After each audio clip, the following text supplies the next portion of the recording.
Всем огромный привет! С вами Любовь. Не знаю, как у вас, а у меня время от времени образуется беспорядок в моих швейных принадлежностях. Вот пришел еще один заказ, а складывать его некуда. Вот я решила навести порядок и организовать хранение всяких мелочей. Подписывайтесь на мой канал, и вместе будем шить органайзеры для хранения. Это не простые органайзеры, их можно складывать, если они временно не нужны, а также можно постирать, если они запылились. Хранить в них можно все, что угодно, выбрав нужный размер и форму. Шить можно из любого вида ткани. За счет картона органайзер хорошо держит форму. Я сегодня буду шить из старых джинсов. Их я предварительно распорола и проутюжила. Подкладку сделаю из домашних штанов. Ткань в клеточку прекрасно будет сочетаться с джинсом. Шить корзинку буду из лоскутного полотна. Для этого из джинса нарезаю полоски шириной 5 сантиметров. Длина полосок у меня будет 22 сантиметра. Чтобы полотно смотрелось интересней, нарезаю полоски разных цветов. Собирать лоскутное полотно буду на кусочки фланели. Она у меня не новая. И собрала я ее из кусочков. Беру подготовленные полоски и собираю рисунок. Когда меня все устраивает, складываю все полоски в стопочку и начинаю пришивать на основу. Первую полоску фиксирую по краю. На нее накладываю лицом к лицу следующую. Прокладываю строчку и отгибаю.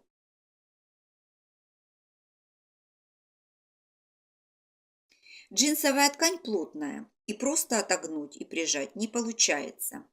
Каждый раз идти на утюг занимает много времени.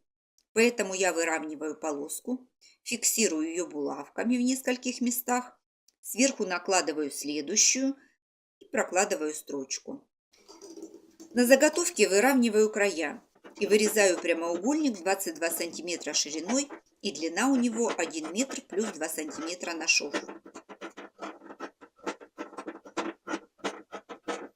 К верхнему срезу пришиваю полоску ткани. Выворачиваю наизнанку, заутюживаю и фиксирую строчкой зигзаг. Подготовленный прямоугольник сшиваю в кольцо. Выворачиваю наизнанку и размечаю 4 полоски по 25 сантиметров шириной. Здесь будут проходить строчки.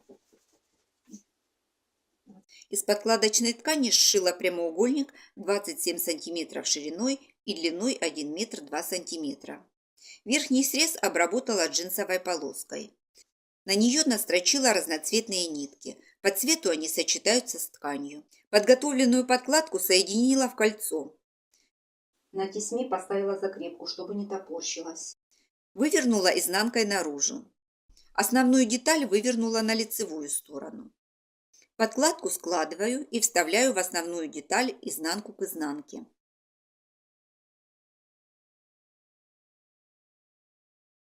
Нижние срезы совмещаю и фиксирую булавками.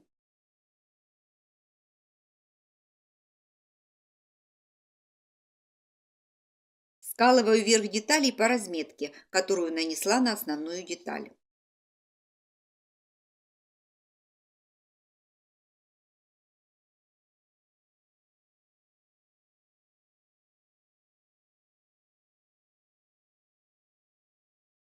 Прокладываю строчку.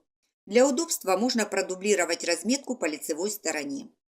Получились вот такие карманы.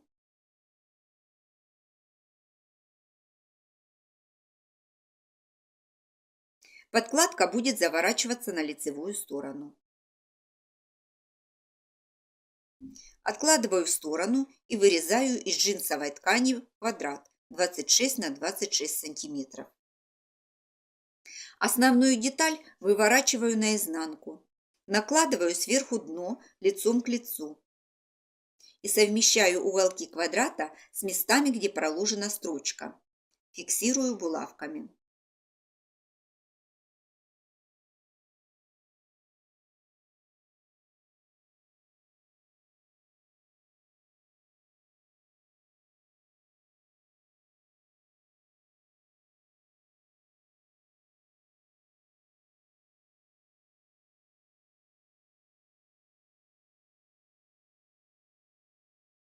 Прокладываю сначала соединительную строчку с припуском 0,5 см, затем обрабатываю срезы зигзагом.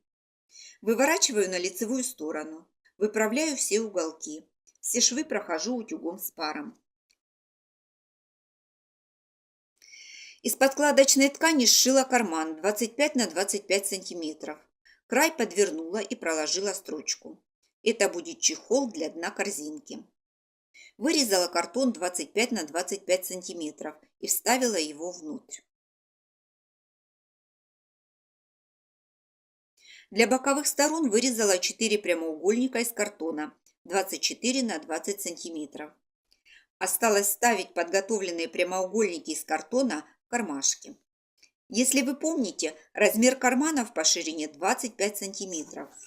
Прямоугольники картона вырезала 24 см, потому что толщина картона забирает объем кармана. Чем толще будет картон, тем ширина прямоугольников будет меньше.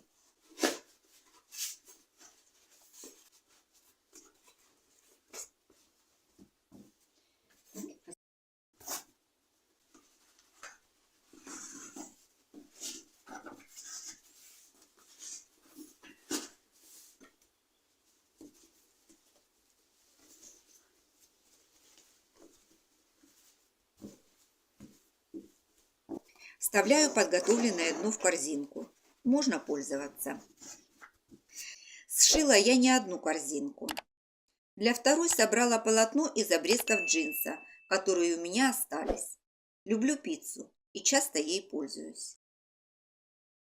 Третью корзинку сделала прямоугольной формы. Для лицевой части использовала остатки трикотажа. Подкладку взяла из ненужного плаща. Край отделала хлопчатобумажной тесьмой. Если видео было для вас интересно, ставьте лайки и подписывайтесь на мой канал. Впереди нас ждет много интересных идей. А на этом я с вами прощаюсь. Всем пока, до встречи в новых видео.